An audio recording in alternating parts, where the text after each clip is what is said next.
कर्णवाला दुलवणे मुंबईत दाखल झाले त्यांच्याकडून आपण जाणून घेऊ. सर काय सांगाल आपण या ठिकाणी आज आंदोलन करताय? कसलं आंदोलन सुरू आहे अरे मी आलोय, मला घ्यायला हे लोक आलेत. बीडमध्ये जे हल्ला अरे ती ठीक आहे ना, बीडवाल्यांनी काय करायचं ते केलं, ते सोड ना, ते सोड. चला महाराष्ट्र नवनिर्माण सेनेचा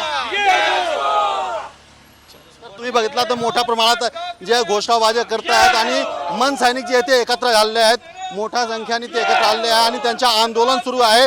बीडमध्ये जे हल्ला झाला होता त्याच्या विरोधात मन सैनिक एकत्र झालेले आहेत आणि सगळे आंदोलन सुरू केलेलं आहे. आणि तुम्ही एकंदरीत जर बघितला तर आणि कर्णवाला दुलवणे इथे आलेले आहेत, त्या आंदोलनामध्ये सहभागी झालेले आहेत. सर काय सांगाल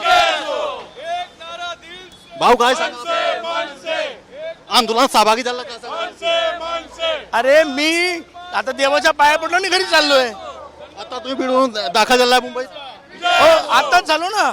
माझ्या हातामध्ये पेपर आले, पेपर घेतले, ते मला काय नॉर्म्स दिलेत का, माझ्यावरती काय निर्बंध आहेत का, ते हातात आल्यावरती मग आमच्या माऊली जो विभाग अध्यक्ष आमचा रवी भाऊ हे म्हणाले की भाऊ आपण हनुमान मंदिरात जाऊया.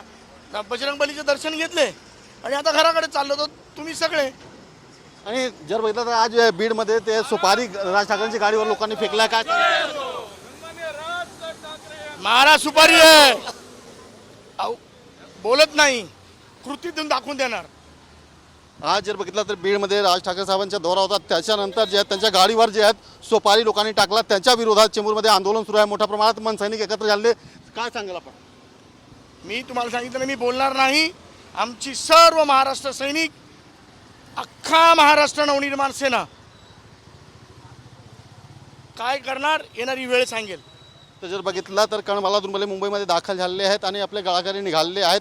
मोठ्या संख्येमध्ये जे मनसैनिक आहेत ते इथे एकत्र आलेले आहेत. मुंबई.